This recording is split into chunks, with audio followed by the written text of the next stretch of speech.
2달 가까운 이 랠리를 갖다가 충분히 누린 세력 같으면 좀 줄이고 싶겠죠. 아직은 바닥 못 봤어 싶은 세력은 지금쯤이면 어떨까요? 한번 또 쇼스로 공략하고 싶은 최근에 증시 랠리는 말이죠. 아주 키 챌린지, 아주 중요한 도전에 딱 직면했는데 네, 오늘 모신 분은 GFM 투자연구소 이진우 소장님입니다. 안녕하세요. 네, 안녕하세요, 임 대표님. 네. 네. 지난번에 정말 많은 분들이 우리 소장님의 그 뷰를 보고 네.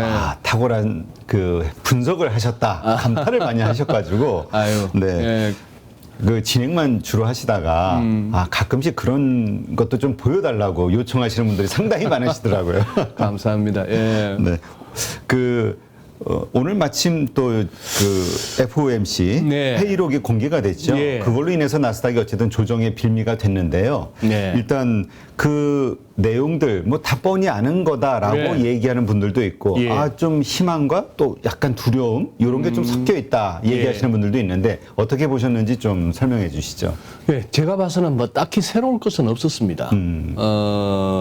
한번 이렇게 어제 이제 딱 그게 나오면서 FOMC 의사록이 공개되니까 이제 이거는 이제 제가 인포맥스에서 한 줄짜리 막 이렇게 올라오는 거 네네. 내용을 따지기 전에 그 이제 번역부터 해서 하는 건데 이런 식이죠.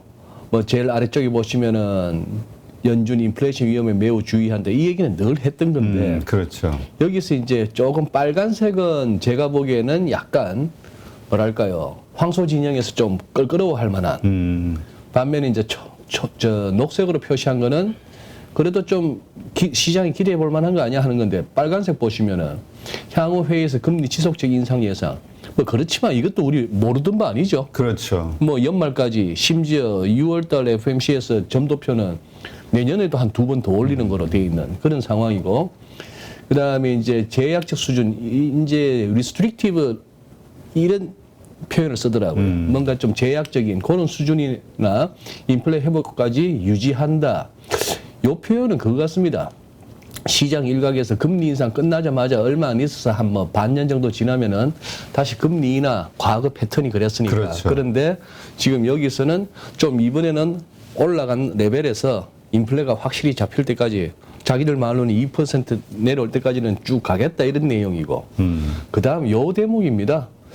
그동안에 뭐 이런 얘기를 안 한 건 아닌데, 일반 대중이 이 통화정책에 대해서 의문을 가지면 높은 인플레이션이 고착화된다. 그렇죠. 예, 이게 이제 연준을 물러보지 말라 이 얘기죠. 그러니까 요즘 계속 연준을 믿어도 돼 더? 이런 얘기가 계속 있었으니까. 예. 뭐 저 친구들 과거 역사가 이러다가 시장 좀 부러지고 뭐 경기 침체 있고 이러면은 금방 또 버선발로 뛰어나와서 그냥 금리 인상 중단하고 금방 또 금리 내리고 파월이 몇 년 전에 그랬으니까 트럼프 그렇죠. 대통령 때 네. 그죠? 2019년 막 그때 그런 그것도 있고 해서 그러면은 안 된다 하는 건데 그 다음에 이제 요 부분이었죠. 요 긴축 정책이 자 그렇게 했는데 초록색은 이런 얘기입니다. 잘못하다가 이게 경제 성장을 좀 늦출 가능성을 인식하고 있다는 거하고 어느 시점 가서는 속도 늦추는 거 다 7월달에 들었던 얘기인데 요렇게 또 월가에서는 요렇게 또 하이라이트를 갖다 요렇게 딱 하네요. 요 첫 번째 내용이 그거죠. 어쨌거나 지금 페더럴 펀드 레이트가 뉴트럴 장기 중립금리 범위 안에 들어왔다. 뭐 요 얘기하고 그리고 많은 사람들이 너무 긴축을 많이 하는 것에 대해서 걱정을 하고 있다. 참가자들이. 그리고 언젠가는 그 속도를 늦출 것이다 했는데 이거 보시죠. 7월 FMC에서 이렇게 했습니다. 7월 FMC 이후로 어떻게 보면은 사실은 뭐 6월 중순부터 해서 지금 한 2달 정도 우리 뭐 베어마켓 랠리냐 아니냐 하면서 여기까지 왔잖아요. 그렇죠. 예. 그 계기가 됐던 것이 이 얘기였습니다. 현재 연방기금 금리 목표는 중립금리 범위다. 요 말을 갖다가 시장에서는 굉장히 반가워했던 것 같아요. 네. 그런 상황이고 어느 시점 가서는 긴축 속도를 늦추는 것이 적절할 것이다. 다 알던 내용인데도 요 두 부분이 컸죠. 그래서 이런 내용. 만약에 지금보다 더 큰 움직임도 주저하지 않겠다. 75보다 더 큰 거는 100bp인데. 그렇죠. 뭐 상황 따라서는 이런 거는 이제 좀 무시되는 그런 상황이었죠. 오죽하면 그때 레리 서머스가 그랬습니까? 현재 인플레 뭐 9% 이런 와중에 중립금리 2.5% 이 무슨 택가의 소리냐 이런 얘기였죠. 이제 그런 얘기였는데 이랬던 파월이었는데 자 어쨌거나 지금 그러고 나서 어제 CNBC는 밋밋해요. 헤드라인 보세요.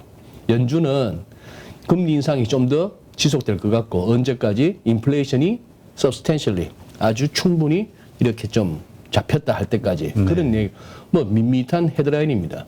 그래서 이럴 때 저는 이제 제로웨지 같은 좀 까칠한 매체는 어떻게 제목을 다나 싶어서 들어가 봤어요. 근데 두 가지입니다. 그래서 금리 인상은 계속 기대되는데 예상되는데 요 리스크가 새로 언급됩니다. 연준이 말이죠. tighten more than necessary. 필요한 이상으로 너무 긴축할까 봐. 요게 이제 새로운 리스크로 언급된다는 것이었고 요 부분은 저는 개인적으로 동의가 안 됩니다.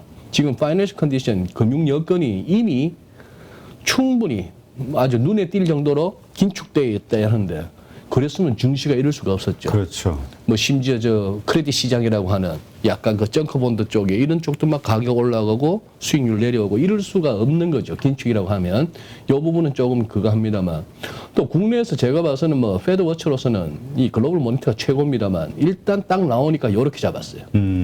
과잉 긴축을 우려하는 그런 상황이죠. 그래서 이제 FMC 의사록에 대해서 우리 국내 언론들은 어떻게 쓰나 싶었더니 긴축 의지 재확인해서 뭐 조금 밀렸다 증시가 그런 얘기고 그래서 그런지 또 뭐 환율이 1315원에 출발했다 그런 얘기고 또 다른 또 일간지 같은 경우에는 인플레 둔화 증거 없다 이제 그거 유가가 조금 빠져서 인플레가 최근 들어서 수그러들었지만 그거 너무 믿지 말자 하는 얘기도 있었고 그렇죠. 조금만 더 보실까요? 이때가 5월 17, 19입니다. 이 친구 잘 아시죠? 닉 티머라우스. 그때 50bp 할 줄 알았다가 75bp FMC 이틀 전에 월스트저널에서 75bp 할 줄 몰라 하면서 갑자기 기사 내버렸던 이 친구입니다. 아 그래요? 네, 이제 연준 출입 기자인데 연준 출입 기자 중에 이제 그 존 힐센라스라고 이 친구 이제 그 선배가 지금은 아마 편집장일 거예요. 거기가 월스트저널 통해서 연준이 소위 말하는 그 침묵 기간 동안에 시장에 뭐 말을 못 하는데 뭔가 변화가 있거나 시장하고 소통하고 싶은 월스트저널을 통해서 슬슬 했던 그 전통인데 이때 이 월스트저널에서 이런 행사가 있었죠. 모든 것의 미래라고 하는 그런 페스티벌이었는데 이때는 뭐 엄청난 얘기 했었죠. 무서웠죠. 파월이. 그렇죠. 5월만 해도 계속 밀어붙인다 금리 인상. 그리고 옆에 뭐 중립 이상으로 금리 인상하는데 주저하지 않겠다. 필요하면. 그다음 요때 요거 인플레이션의 아주 세밀한 뉘앙스를 읽을 때는 아니다. 그 얘기가 무슨 뭐 전월비 내지는 뭐 전년비에서 조금 밀렸다. 그래서 그러면 피크아웃이냐 요렇게 덤비지 마라. 우리는 충분히 의미 있게 빠질 때까지는 금리 올릴 것 같다, 긴축하겠다 하는 그런 식으로 아주 세게 나왔죠. 5월 중순만 해도. 그렇죠. 그러고 5월 31일 날 백악관에 이 불려갔을 때 이 사진 유명하죠. 손 모은 사진. 제가 여기다가 말풍선을 한번 달아봤습니다. 아 그래요. 바이든 대통령이 이랬을 것 같아요. 인플레이션 못 잡으면 순전히 연준 책임이야. 손 보세요. 사태질 하면서. 아마 두 손 다 쏘고시면 파월은 속으로 그랬을 거예요. 다 필요 없고 인플레이션만 잡으라고요. 나중에 딴 말 안 하기.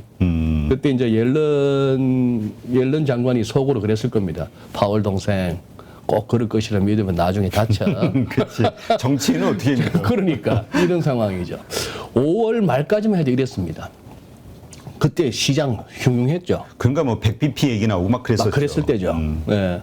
근데 살짝 바뀝니다. 그때 이제 7월 FMC에서 아까처럼 이렇게 7월 FMC처럼 왜 갑자기 이렇게 시장이 연준이 약간 말랑말랑해졌네 라는 생각이 들 만큼 톤이 바뀌었느냐.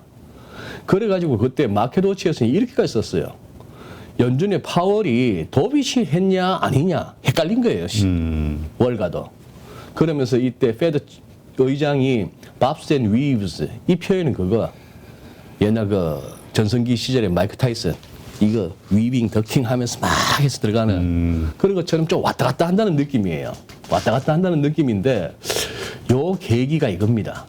6월 달에 뭐 백악관도 불려가고 뭐 아까 그 행사에서 막 세게 얘기했던 그 이후로 6월 20일 날 그때 왜 의회 가서 이렇게 하원 한 번 하루 하고 그 다음날 상원 가서 하고 이러잖아요. 네네. 그때 엘리자베스 워렌 의원이 말이죠. 여기가 상원은행위원회에서 또 여기가 민주당 실세 아닙니까? 한때 대선 후보까지도 뭐 후보군이고 했는데 이 얘기를 한 거죠. 당신이 경제를 리세션으로 몰아갈 수도 있을 것 같다. 높은 인플레이션과 낮은 실업률보다 더 나쁜 게 높은 인플레이션에다가 리세션까지 오는 거다. 이러면서 수백만 명이 일자리 잃는 상황. 당신이 경제를 벼랑으로 몰고 가기 전에 이것을 다시 사실상 연준의 보스죠. 그렇죠. 임명권자야 뭐 대통령이라 하지만 맨날 여기 이제 절절 매는 그런 상황인데 아까 이거하고 상황이 달라졌죠. 인플레이션. 그래서 그때 약 나왔던 얘기가 인플레이션 잡기 위해서는 다소 시장이 좀 괴로워질 수도 있고 경기를 좀 힘들게 할 수도 있다 했는데 그러면서 약간 이제 제가 봐서는 이때부터 좀 연준은 양쪽으로 줄타기를 한 것 같아요. 그러다 보니까 저는 이거 한 번 더 그거 합니다. 저 안건모 대표의 휙서비스에서 이렇게 인용한 사진하고 대사입니다만 이미 금년 3월 그때 상반기에 좀 더 일찍 있었던 그 상원은행위원회에서 의원이 묻기를 그때 약 40여 년 전에 이제 폴 볼크 시절 얘기하는 거예요. 80년대, 70년대 말. 벌써 40년 전이군요. 그죠? 그렇습니다. 40년 전이면 제가 저 이제 겨우 고삐리 이제 대학 갈 무렵, 그 무렵인데 그때 이제 폴 볼크가 있었고 그때는 욕을 많이 했지만 나중에는 아주 위대했던 연준 의장을 칭찬하고. 그렇죠. 자, 인플레이션을 통제하고 물가 안정을 보호하기 위해서 당신이 이끄는 연준과 연준의 지도부는 무엇이든 할 준비가 되어 있습니까? 이렇게 물었습니다. 폴 볼크 얘기를 먼저 하고 이렇게 물었어요. 역사적인 질문이었어요. 제가 보기에. 여기에 파월이 뭐라 하나니까 의원님의 질문에 대해 제가 예라고 대답한 것으로 역사가 기록해 주기를 희망합니다. 참 어렵네요. 이제 어떻게 해석을 하는 거야, 참.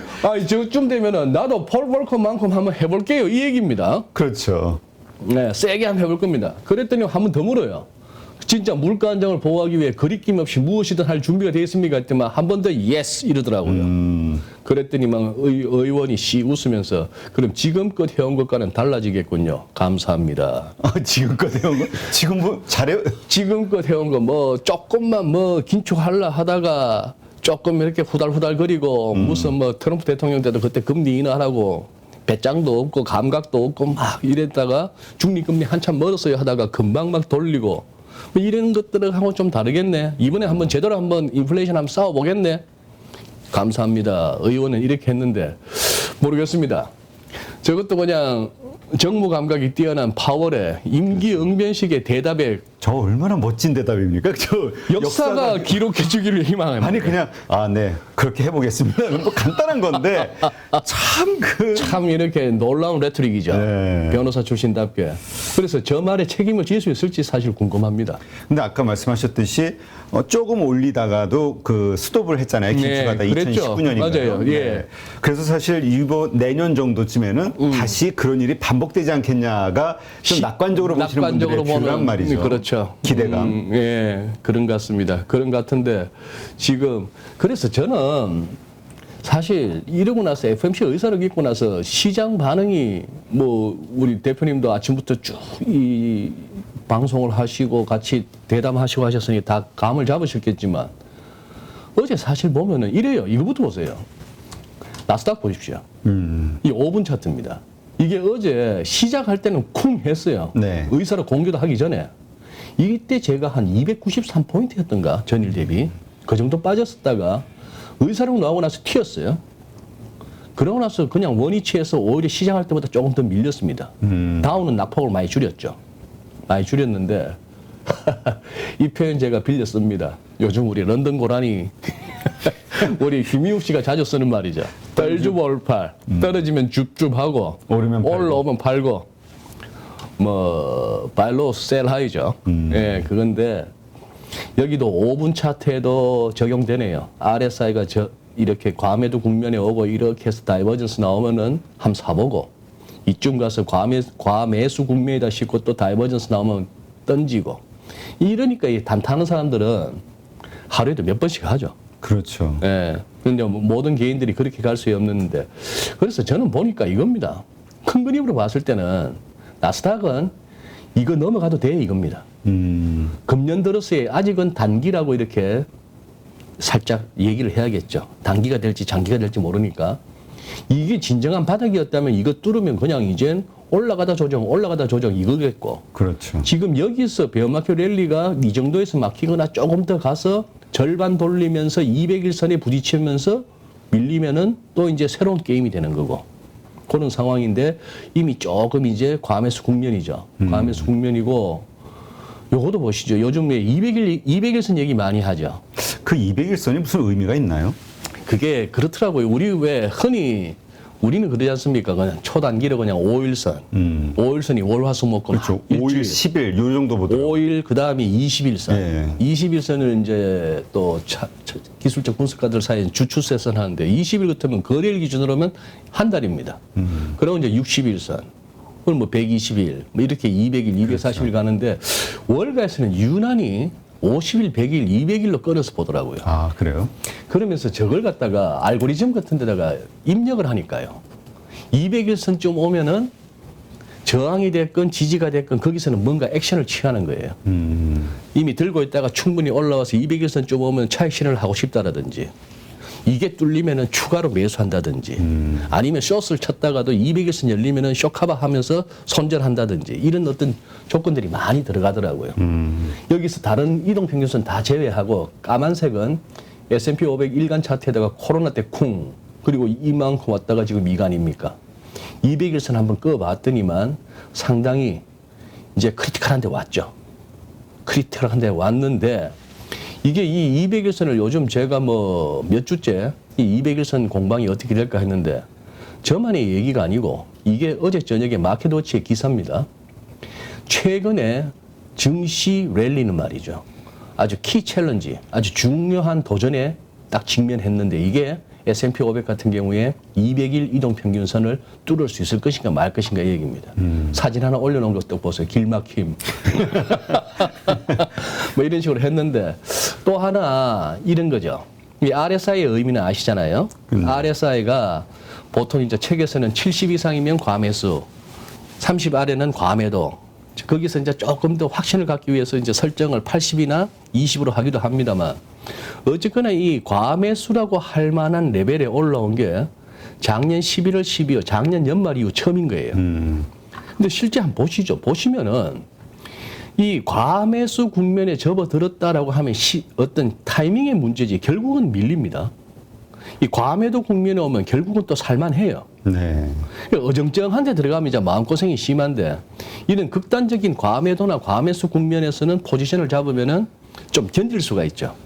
지금 보시면은 여기서도 과매수 국면 밀렸고 특히 이때는 올라가고 얘는 내려오면서 기술적 분석 교과서에서 기술적 보조지표 섹션에서 저는 딱 하나만 건지라면은 저는 다이버전스입니다. 다이버전스. 이게 지수나 가격은 올라가는데 기술적 보조지표의 고점은 내려오는 거는 이거는 팔으란 신호고 반대로 내려왔는데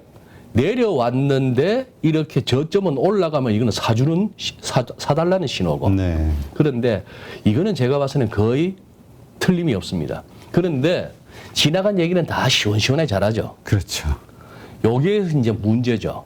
그렇다면 이런 겁니다. 여기서 이 정도 과매수 왔고 200일선도 왔고 이 추세선 저항에도 왔으면은 뭐 FMC 의사로 이거는 다 핑계고 이쯤 왔으면은 이 구간은 어느 정도의 쇼커버링 얘기도 있었고 공매도 세력들이 뭐 다시 쇼커버 하다 보니까 여기까지 왔다는 얘기도 있고 저가 매수가 붙다 보니까 이렇게 왔다는 얘기도 있고 등등입니다만 여기서 그러면 올만큼 와서 꺾이느냐 아니면은 이 국면으로 가느냐가 애매한 거죠. 그렇죠. 즉 슬쩍 조정받고 고점이 올라갈 수 있는 거예요.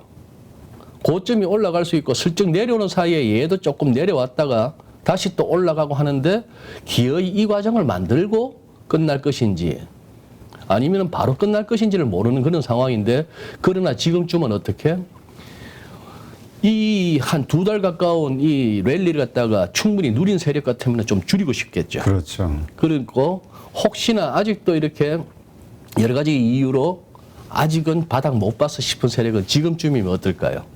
한번 또 쇼스로 공략하고 싶은 이런 어떤 승부처에 이르렀다라고 보실 수 있습니다. 그러니까 사실 많은 분들이 얘기하는 아주 중요한 변곡점에 와 있다 이런 그렇다고 볼 수 있는 맞는 거죠. 거네요. 예. 그래서 우리 왜 대표님 기승전결이라고 국어 네. 시간에 뭔가 이렇게 딱 시작했을 때 그렇죠. 그러면 이 상황을 갖다가 기라고 한다면은 이제 뭐 금융위기 이후에 뭘 좀 해볼라 하다가 코로나를 두드려 맞아서 결과적으로 2008년 금융위기 이후에 돈으로 저금리로 이 메꿔왔던 이 경제와 금융시장 상황이 어쨌거나 2022년 금년 접어들어서는 인플레라는 것이 확 다가오면서 이제 금리를 올리고 양적 긴축도 하겠다고 하는 여기서부터 기가 네. 새로운 게 시작했다고 보면은 요번 거는 살짝 승이었어요. 그 결과 어떻게? 너무 쫄았다. 너무 쫄았고 다들 공포가 심했는데 살짝 거기서 연준도 톤이 약간 바뀌고 어느 정도 매물도 소화되고 아직도 따져보니 돈은 많고 뭐 이러다 보니까 여기 왔는데 여기서 이제 기승 다음에 전을 갖다가 전의 그 모멘텀이 뭘까 싶습니다. 그렇다면 이제 그 전은 두 가지가 가능하겠죠. 기승에 이어서 또 전환. 결국은 진바닥 확인하러 가자의 전이 있을 수도 있고 다들 긴가민가 했는데 우리 이미 저점 봤네. 그러면서 이거 다시 전고점 가자라고 이번 가을 겨울 장이 또 뜨거운 장이 될 수도 있고 그걸 갖다가 결정지어줄 모멘텀이 뭘까 싶습니다. 혹시나 빠르면은 다음 주 잭슨홀 회의 그 그때 정도에서. 연설 정도 아니면 조금 더 기다려줘야 된다면은 9월 FMC 이런 정도로 한번 생각해 볼 수 있죠. 네. 근데 우리가 일단 인정해야 될 것은 이 주식 시장이 좀 더 뜨거워지거나 말씀하신 네. 대로 좀 정고점을 향해 달려가는 어떤 그런 그림이 그려진다고 하면은 연준은 이것을 인플레이션에 그 억제를 하는데 그 방해가 되는 과열 현상으로 보고 억제하려는 시도를 할 것이다라는 의견 가지신 분들이 많거든요. 네. 그거는 맞는 건 동의하시나요? 예. 연준은 어떻게든 예. 말을 통해서 막을 거다? 그걸 갖다가 예를 들어서 지금 파월 의장이 그런 얘기를 한다거나 뭐 우리가 자주 언급하는 또 주목하는 무슨 뭐 제임스 블라드 같은 현직 이런 사람들이 그런 소리 하면 야 여기서 시장 더 올라가면 너가 죽어. 우리 가만 안 있을 거야. 그러지 말라고 제발. 이럴 수는 없는 거 아니에요. 그렇죠. 그 역할을 해주는 사람이 윌리엄 더들리 아닙니까? 그런가요? 일반 연준 위원들. 아니 저 뉴욕 연방은행 총재 했다가 지금은 퇴임해있는 전직과 현직이 그렇게 차이가 나는 거죠. 근데 현직들도 무서운 얘기 다른 연준 위원들도 많이 하던데요. 몇 명 좀 하긴 했죠. 네. 몇 명 하긴 했는데 이 사람들이 이제 좀 너무 과하다 싶으면 또 말 바뀌고 하는데 윌리엄 더들리는 이제 그런 식으로 지금 대표님 말씀하신 그래서 월가가 계속 경계하는 연준의 의중이 반영됐다. 여기서 우리가 너무 밟으면은 호루라기 불 것 같아 하는 이 어떤 그 약간의 우려는 계속 있죠. 그러나 100% 연준은 억제할 것이다라고 보기도 어렵다라고 생각하시는 건가요? 그렇다고 봐야 되는 것이 여기다가 또 복잡하고 답 안 나오는 또 정치적인 변수가 하긴 또 들어갑니다. 중간 선거가 있군요. 그렇죠. 11월에. 예. 그러니 별짓 다 하잖아요. 네. 하여튼 그러니까 중요한 건 우리 요즘 그 얘기 많이 하거든요. 눈치 보기. 네. 지금 정말 가재미가 돼가지고 눈치를 봐야 된다 이 얘기하는데 미국서부터가 이게 다 적용이 되네요. 그렇습니다. 예. 그리고 한번 시장 반응을 지금 중심만 살폈습니다만 이렇게 보니까 어제의 낙폭 정도가 꼭 FOMC 의사록 때문이다라고 하기도 뭐하고 현재 시장의 위치가 다들 뭔가 자신이 없고 좀 황소도 곰도 막 주장하기가 애매한 그런 국면이라는 건 아시겠잖아요. 근데 네. 다른 시장 한번 보시죠. 네. 제가 봤을 때 이렇습니다. 어제 FOMC 의사록이 나오고 나서 2년물 금리 말이에요. 2년물 국채 수익률이 그냥 별 움직임이 없죠. 저는 이렇게 제목 달았습니다. 채권 시장이 반응할 만한 새로운 모멘텀은 없었다. 왜냐? 이거 이 무렵 보세요. 6월 달입니다. 네. 이때가 6월 달인데 이때 이미 3점 얼마를 갔어요. 3.5 근방에 갔어요. 그 얘기는 뭐냐 하면은 현재 우리가 6월 FOMC 점도표를 통해서 제시했던 올 연말에 잘하면 3.25에서 3.5 가는 거 아니에요. 그렇죠. 이게 지금 6월 달에, 3월 달에 금리 인상 시작해서 5월 달에 50bp 빅스텝 했고, 이제 6월 달에, 7월 달에 두 번 자이언트 스텝 해서 2.5까지 왔고, 이제 지금 현재 분위기로는 9월 달에 50bp, 11, 12월에 25, 25 하면 이게 3.5 간단 말이에요. 이걸 사실 채권 시장은 다 반영해버린 겁니다, 일찌감치. 다 반영한 상황에서 그동안 연준이 이랬다 저랬다 했을 뿐이지 딱히 이 구도에서 달라진 건 없는 거예요. 네. 그러니 뭐 딱히 움직일 건 없죠. 움직일 건 없는데 지금 독일도 한번 보세요. 다른 데도 한번 잠시 한번 보시면은 이렇게 코로나 때 쿵 무너지고 여기까지 왔다가 이렇게 와서 지금 희망 사항은 뭐죠? 여기서 이중 바닥 확인하고 가자. 뭐 이런 상황인데 사실 이런 걸 갖다 이중 바닥이라고 하기에는 기술적으로는 좀 애매합니다. 한참 내려오는 와중에 이래서 이건 진짜 오랜 하락 추세 끝에 이런 모양 나오면 이중 바닥 가능성이 높죠. 근데 지금 여기서는 이제 이런 거죠. 어떻게 보면은 야, 이 선을 갖다가 깨고 내려왔다가 이 선도 다시 회복했네? 그 다음에는 그러면 이 선 깨지기 전까지 괜찮은 거야. 그런데 지금 벌써 어디까지 왔나 하면은 야, 이거 여기 저항 구간에 왔네. 독일도 지금 어정쩡한 겁니다. 그렇군요. 그죠? 그런 상황이고 영국 보세요. 어제 나왔던 FMC 의사록이지만 영국은 지금 두 자릿수 CPI입니다. 10%가 10.1%. 10.1%잖아요. 아, 이거 엄청난 거죠. 그렇잖아도 물가 비싼 데인데 그 동네가. 여기다가 지금 아직 꼴랑 기준금리는 1.25니 차 갭이 엄청나네요. 갭이 엄청나죠. 우리가 이런 세상을 살고 있으니까 물가는 치솟는데 금리는 아직도 기고 있어요. 지금 이거 코로나 때 쿵 했는데 영국은 이러고 있습니다. 남들 다 여기 가 있는데 여기 갔다가 지금 밀렸는데 지금 영국은 이런 상황이고 또 하나 재밌는 게 파운드 보시죠. 자, 이런 상황이면 어떻겠습니까? 인플레 때문에 영국 힘들겠다 하는 생각도 들고 앞으로 영란은행 금리 좀 빡시게 올려야겠다 싶죠. 네. 금리를 빡시게 올린다 하더라도 자, 여기서 그렇다고 그거 하나 믿고 파운드가 강해진다 하기는 뭐 한 게 애매한 겁니다. 이 보세요. 파운드가 금융위기 왔을 때 달러 강해지면서 파운드 쿵 이러다가 이 수십 년 동안 지켜지던 이 레벨이 확 무너진 게 2016년에 브렉시트 국민투표하면서 무너졌잖아요. 그렇죠. 그러고 나서 이쯤 왔는데 여기 오니까 참 예를 들어서 우리 시청자 여러분께서 외환 딜러, FX 딜러라고 생각해 보시죠. 이 차트를 보여주면서 당신 파운드 지금 매도 칠래 파운드 사고 싶니? 라고 했을 때 우리는 시장에서 매 순간 고민인 거예요. 그렇죠. 이쯤 왔으니까 야 설마 이게 또 밀리겠어 싶으니까 파운드 사고 싶다는 생각도 들고 떨어지는 칼날 같기도 하고. 떨어지는 칼날 같기도 하고. 그런데 어쨌거나 지금 문제는 이게 파운드가 최근 들어서 한 일주일째 약세죠. 그리고 오늘 우리 환율 보세요. 이게 지금 이유를 잘 모르겠습니다만 요거 잘 한번 보십시오. 지금 호주 달러도 마찬가지입니다. 앞에 호주 달러가 갔죠. 파운드, 호주 달러, 뉴질랜드 달러 얘들이 기준입니다. 그러니까 이게 지금 호주 달러가 지금 한 며칠 사이에 약해진 거죠. 네. 이 구간이 달러 강이었잖아요. 연준이 하도 아각거리니까. 그러니까 달러 강이었다가 호주 달러가 조금 회복하다가 밀립니다. 요거는 인도네시아 루피아예요. 인도네시아 루피아인데 인도네시아 같은 경우도 환율이 막 올라가면서 루피아 약세다가 요 구간에 제법 증시들이 다 올랐는데 지금 팡팡팡 튀죠. 네. 요거는 싱가포르 달러예요. 신흥국들은 오르네요. 그리고 엔도 그렇고 유로도 그렇고 어쨌거나 지금 뭐냐 하면은 한 며칠 사이에 지금 갑자기 달러 강세에 탄력이 붙고 있는 겁니다. 오늘 우리 그냥 뭐 휙 올라가 버렸잖아요. 1320원. 20원. 뭐 무역 수지 몰랐던 무역 수지 적자 우리가 계속 몰랐던 얘기 것도 나오던 아니고 얘기니까. 뭐 외국인이 뭐 팡팡 뭐 사주는 것도 아니고 다 아는 얘기인데 갑자기 튄다 하는 것이죠. 튄다 하는 것이고 그래서 제가 지금 보여드릴 수밖에 없고 여기에 대해서 이렇습니다라고 밖에 말씀을 못 드리지 시장이란 늘 이런 겁니다. 왜 그런 데를 갖다가 무슨 수학 공식 풀듯이 뭐라고 말하기가 뭐 한 거예요.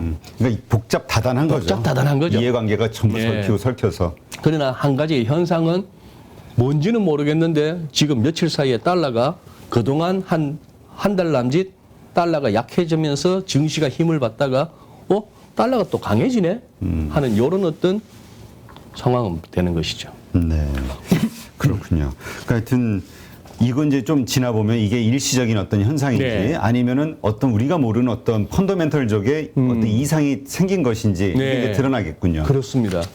대표님 조금 더 보시죠. 네. 시장 살필 때는 아까 우리 주식 먼저 봤고 금리 어떡하나 채권 시장 어떡하나 봤고 외환 시장 봤잖아요. 네. 이것도 한번 보시죠. 이거 어떨 것 같습니까? 자, 이때가 지금 2월 24일 이 무렵이 지금 우크라이나 침공했을 때인데 네.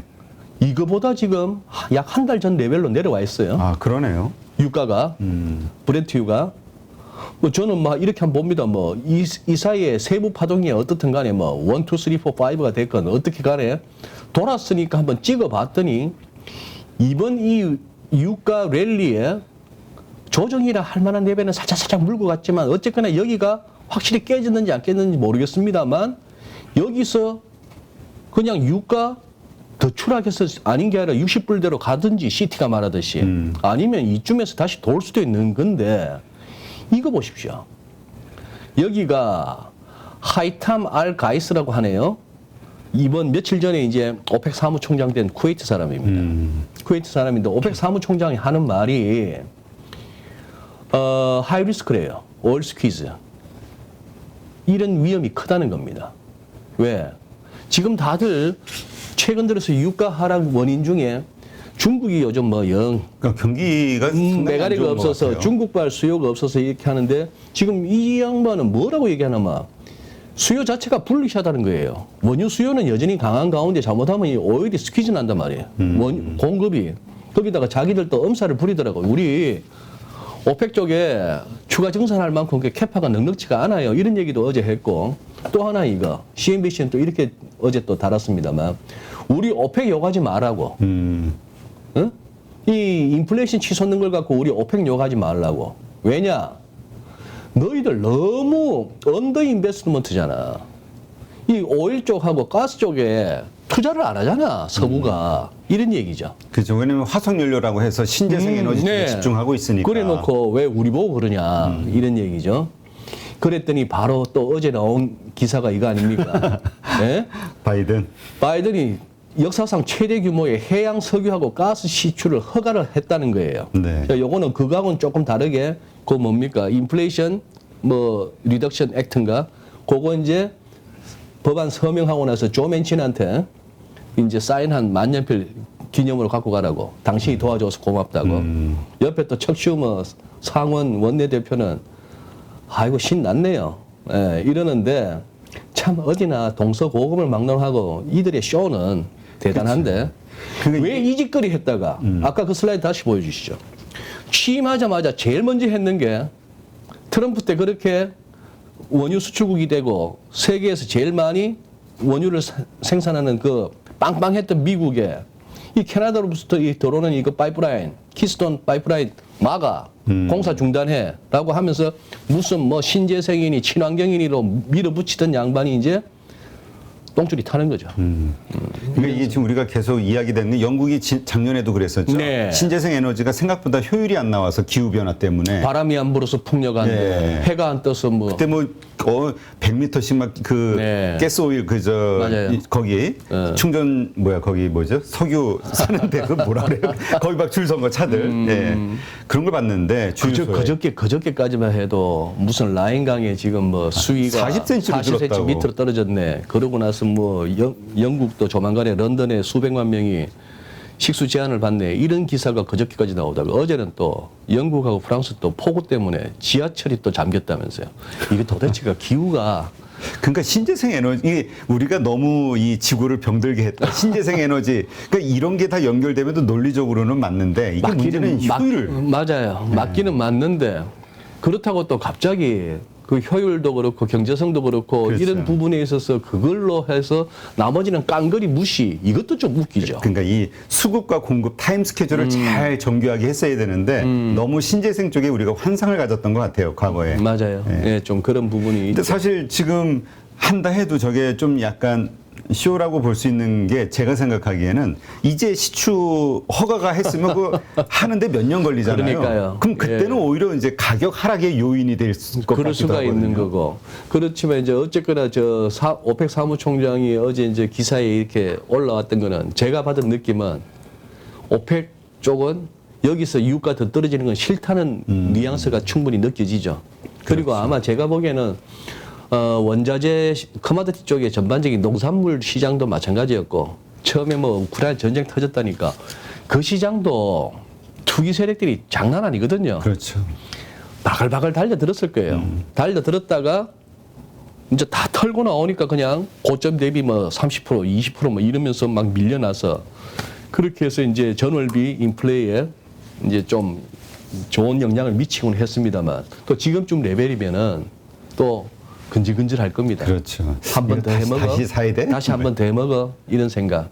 이거는 우리 투자자들도 마찬가지잖아요. 맞아요. 왜냐면 주식이 정고점 대비해가지고 많이 내려왔어요. 저점에서 네. 산 사람들이야 물론 네. 아 이거 팔아야지라는 생각이 들 수도 있지만 고점에서 들고 있다가 날벼락 맞은 사람들은 지금 물타기 해야 되는 거 아니야? 그런 생각이 이게 충분히 반등이 드는 좀 거죠. 더 이어진다면 지금이라도 물타야 되는 거 아니야? 불안한 거죠. 네, 맞습니다. 이거 어떻게 이 우리 주식 우리 일반 투자자들 같은 경우는 어떤 그 기준이나 아니면 관점으로 지금 대응을 해야 될까요? 사야 되나요? 아니면 어떤 관점으로 좀 자기를 좀 이렇게 억눌러야 되는지 참 어려워요. 아, 참 8.15 와서 이런 말씀 드리기가 한데 8.15를 두고 하는 얘기는 아니니까 첫째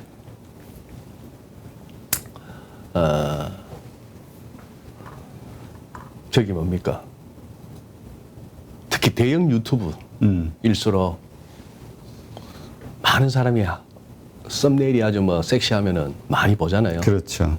뭐 2, 30만이 볼 수도 있고 거기서 언급되는 업종이나 종목 그렇죠. 재미 보셨나요? 그러니까요. 저는 그 부분이 우리 이제 나 주린이에요라고 하시는 분, 나 그리고 주식으로 진짜 참 재밌다기보다도 가슴 아픈 댓글들 많잖아요. 용돈 벌려고 주식 시작했다가 내가 왜 이렇게 세계 경제를 걱정하나? 그러게. 나 주식으로 1억 5천 만들었어. 3억 갖고. 이런 얘기들이 들리는데 그 과정에서 그런 거 아니에요. 그죠. 아무 어떤 수고와 아무 비용 없이 너도 알고 나도 알고 수십만이 듣는 그걸 통해서 그것이 정보일 것이다? 아니죠. 그렇죠. 또 이쯤 되면은 이제 어떤 패널과 채널과 매체에 대충 실력이 드러나지 않았습니까? 그걸 갖다가 어느 정도 감안하시는 게 좋을 것 같아요. 증권사 리포트 아시잖아요. 그렇죠. 저희는 요새 계속 얘기하는 게 증권사에서 좋은 리포트가 나왔다라고 기관이 팔면은 그거는 매도 신호고 맞아요. 오히려 같이 사준다 그러면 한번 좀 조금 더 지켜볼 만하고. 조금 더 해볼 만한데 그런 것 같습니다. 그러니까 이진우 당신은 뭐 늘 맞춘 것 같네. 아니죠. 저 1년 반을 갖다가 얼마나 고생하고 얼마나 제가 헛다리를 짚었는데요. 2020년하고 작년 상반기를 저는 계속 헛다리를 짚었던 거예요. 그러니까 제가 그때 이렇게 지나온 저도 이제 거기 이제 옆에서 네. 같이 참여를 했었으니까 근데 보니까 이게 경험이 많고 오래된 분들은 그러니까 신중하고 이렇게 좀 네. 그 과거의 사례들을 통해서 이렇게 보셨는데 네. 이제 좀 젊은 분들은 예, 그래요. 그 뭐라 그러죠? 무슨 대리? 그러니까 고대리? 그래서 못 먹어도 고였는데 그 이제 소위 말해서 오히려 시장에 오래 있었고 지켜봐왔다는 사람들이 놓쳤던 거는 아니 세상이 이렇게 멈췄었고 아무것도 돌아가는 게 없는데 어떻게 주식이 좋을 수가 있어 이 생각만 했지. 그러니까 합리적인 그런데 그 많고 많은 돈들이 갈 데가 없고 그 수많은 지구인들이 할 일이 없어서 집구석에서 코인이나 주식 말고는 할 게 없었다는 그 부분을 놓친 거죠. 그리고 톡팍팍 올라갈 동안에는 멈춰야 끝입니다. 이게 지금 상승장이든 하락장이든 이 끝을 갖다가 아는 건 어려운데 그 대신 그게 한번 대차게 꺾이잖아요. 네. 올라가다 꺾이든지 내려오다가 획 돌든지 하면은 그때부터는 이제 뭐가 맞아드나 하면은 어느 때나 통했던 차트가 맞아들어가는 거예요. 거기에는 여러 가지 심리와 누구나 비슷하게 느끼고 행동할 만한 그런 지점들이 나오니까. 그래서 제가 그나마 보니까 1년 반 동안에 진방꿀 소리 듣다가 진우 반대로 하면 꿀 떨어진다고. 그런 닉네임 가진 분들 많아요. 많아요. 잘 아시잖아요. 익방꿀, 김영희 교수님 뭐 반대 뭐 이런 얘기 하는데 그 소리를 듣다가 작년 여름부터 이제 3,300에서부터 이제 꺾이고 나서부터는 제가 환율도 그렇고 지수도 그렇고 잘 짚었어요. 그 중에서 어느 놈이 테마가 순환매가 어디로 튈지는 저는 알 수가 없고, 그거는 그쪽에 세력을 제가 아는 사람들이 없으니까 그런 상황인데. 제가 나중에 전화번호 좀 드릴게요. 그런 상황인데, 그러니 지금부터는 이제 그럭저럭 이제 어느 정도의 그건 보이는 거죠. 나침판은 하나 들고 가는 거죠. 그러니 2008년 금융위기 때나 닷컴 버블 때 무너질 때는 과연 이게 지하 몇 층인지도 모르는 그걸 갖다가 막 계속 추락하고 있는 거고, 우리가 2020년 코로나 장 같은 경우는 이게 지금 옥상이 몇 층에서 옥상 문이 있는지도 모르고 달렸는데, 이걸 한번 정점과 저점을 본 이후의 흐름은 그래도 우리가 미지의 숲이 아니고 대충 밤하늘에 별자리를 보면서라도 방향을 잡을 수가 있고 나침반으로도 갈 수 있는 그런 상황이니까 더듬더듬 하면서도 큰 실수는 안 하고 오는 거죠. 네. 예. 그러면 지금의 상황에서는 우리가 일단은 좀 지켜봐야 된다? 왜 그런 말이 있잖아요. 방관하자. 아하. 그냥 일단 방관이 아니라 관망하자. 그냥 지켜만 보자. 팔지도 사지도 말자. 뭐 이런 얘기 하시는 분들이 있거든요. 예. 그러니 지금 어쨌거나 오늘만 하더라도 저는 그렇게 보이거든요. 철저하게 외국인들이 철저하게 오늘도 목요일이었다 보니까 이 녹화일이 네, 3천억 오늘 매수했죠. 네, 3천억 매수도 하고 했습니다만 끝에 가서 지수를 갖다가 아니 코스닥은 뭐 마이너스 1.36포인트고 코스피는 20포인트, 30포인트 금방 가던 놈이 마이너스 8.42%인데 포인트인데 이 얘기는 그냥 오늘 위클리 옵션 만기를 맞아가지고 또 모든 옵션들의 시간 가치를 다 죽이면서 옵션 샀던 세력들을 그냥 꽝을 만든 날이에요. 그게 매주 펼쳐지지 않습니까? 네. 제가 참 이렇게 그 외국인들한테 뭐 검은 머리 외국인 포함 그 파생해서 주도하는 세력들한테 좀 섭섭한 거는 타짜들은 고스톱을 쳐도 말이죠. 1년 12달 치다 보면 그래도 한 2번 정도는 광3점은 나게 해줘요. 살려는 드릴게. 저기 차비는 내가 들려드릴게. 그러니까 택시 타고 가시라고. 맞아요. 지들만 먹으려고 그래요. 광3점이 나든지 아니면 슬쩍 청단을 흘려줘가지고 그냥 무슨 청단이라도 해서 3점 나게 하고 그 대신 나머지 판에서 광박 피박 뭐 쓰리고 씌우면서 그렇게 탈탈 털어먹는데 요즘은 위클리 옵션 생기고 나서는 광3점도 안 매기주네요. 그런 느낌이 듭니다만 결국은 이렇게 봐야 될 것 같습니다. 우리 보시죠. 코스피 한번 보십시오. 요때 2020년 벌써 2년 전이죠.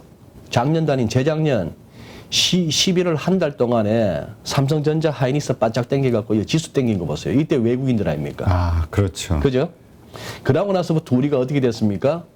온갖 매체란 매체, 유튜브란 유튜브 할 것 없이 무슨 뭐 반도체 슈퍼사이클 운운부터 해가지고 뭐 4천을 갑니다, 뭐 5천을 갑니다 하면서 삼성전자 10만 뭐 이런 소리로 해가지고 다들 다 달라들었다가 이제 이 상황이 왔던 것이고. 그렇죠. 근데 아까 살펴보셨다시피 미국 증시나 유럽 증시나 어디나 할 것 없이 다 지금 뭐냐 하면은 이번 이 금년 들어서의 이 하락에 절반 내지는 61.8%를 노리고 있거든요. 네. 그리고 심지어 100일선을 넘어서 200일선에 머리를 닫고 200일선을 돌파하냐 마냐죠.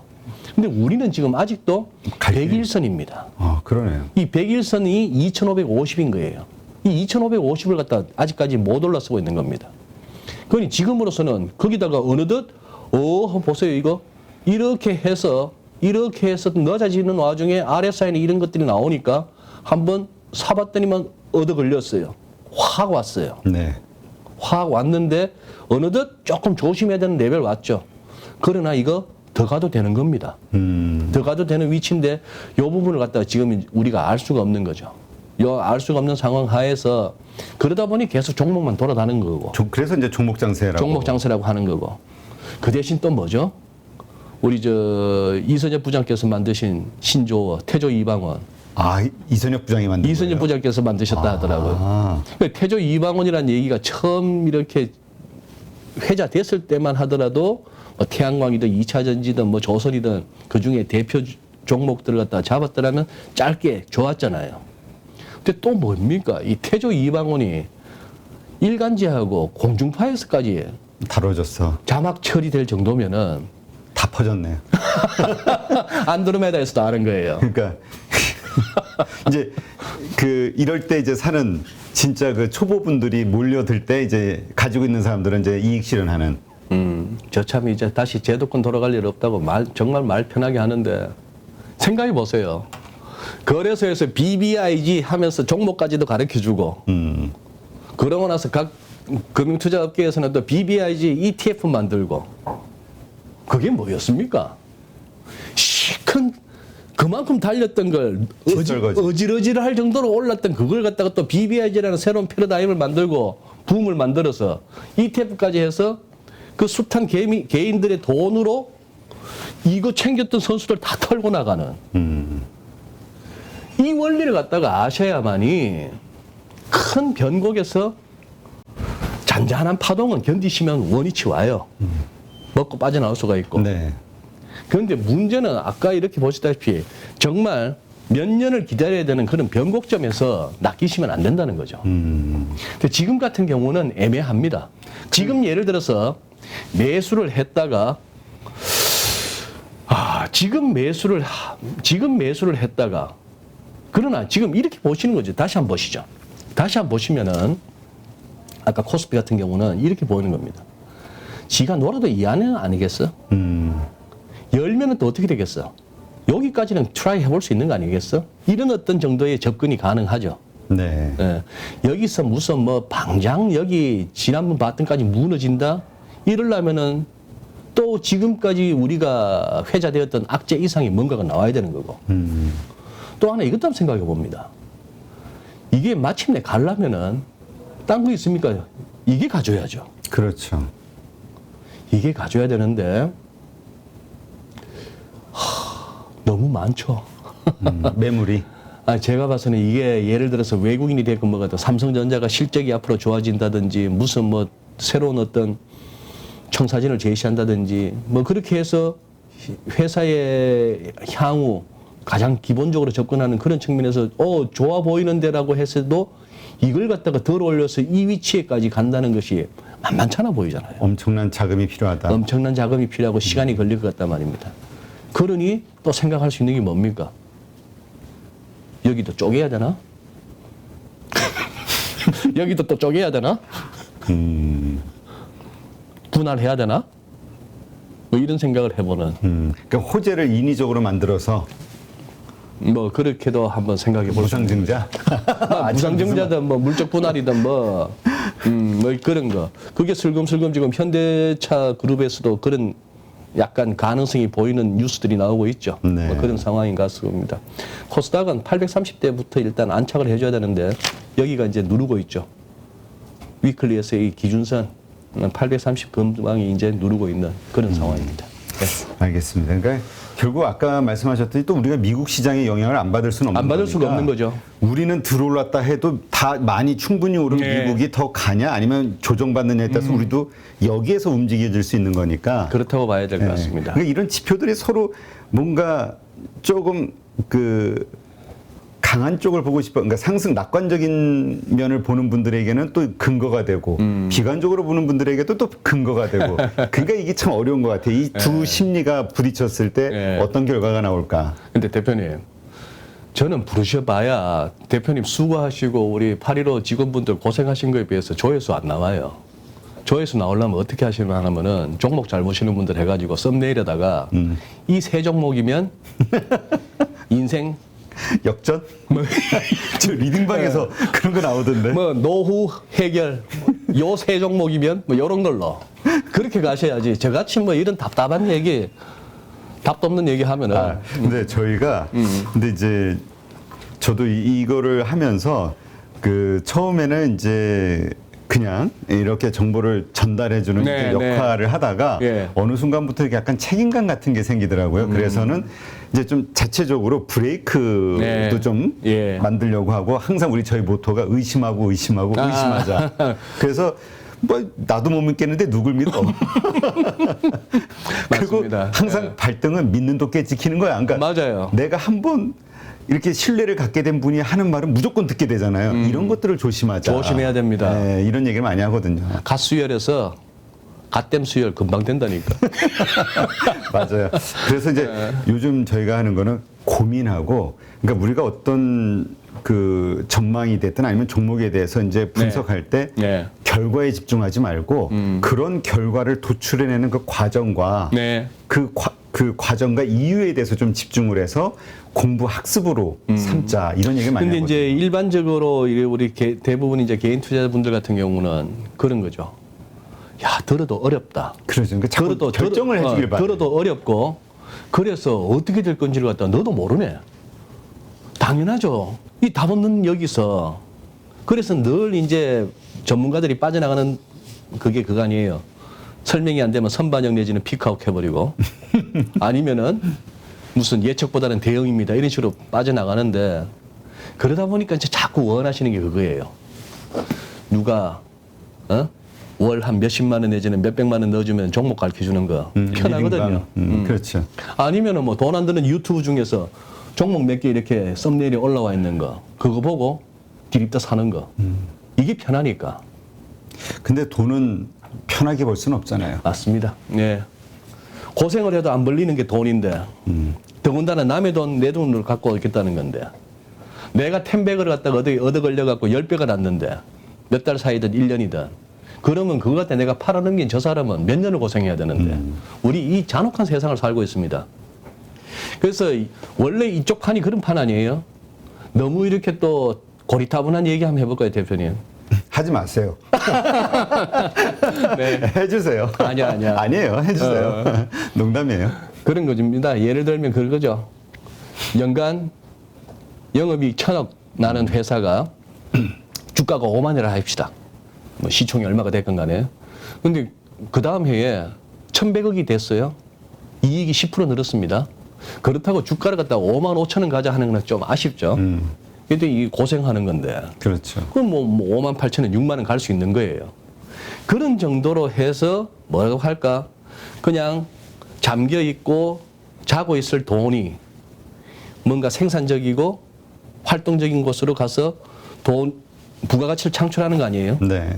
그렇게 보는 것이 어떻게 보면은 교과서적인 이상적인 증시의 순기능이고 또 투자의 어떤 정석일 거예요. 네. 그런데 우리는 지금 전부 뭘 원하는가 하면은 단기간에 금리가 1년에 뭐 2% 3%밖에 안 되는데 한 달에 20% 30%가 나야 되고 재수 좋으면은 1년 사이에 5배 10배를 갖다 자꾸 원하는 거예요.